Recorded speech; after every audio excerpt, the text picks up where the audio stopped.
Friends, here is one of the most interesting paradox in the history, known as the Ship of Theseus Paradox. Suppose there is a ship.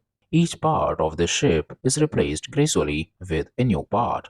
Finally, every original component has been replaced. Now, can you tell me, is the resulting ship still the same ship or the new one? Let's find out. On one hand, we can argue that the ship is the same, as every part of the ship has been replaced, but the original structure and functionality is still the same.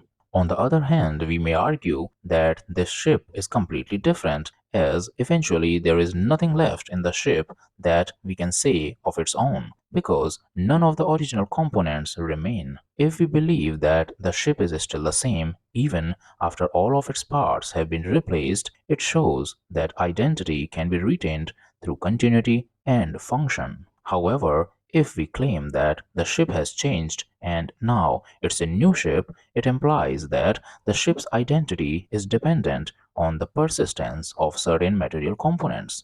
Here, there is one more question that is difficult to answer. After how many changes the ship changed from the old one to the new one? How long it preserved its identity?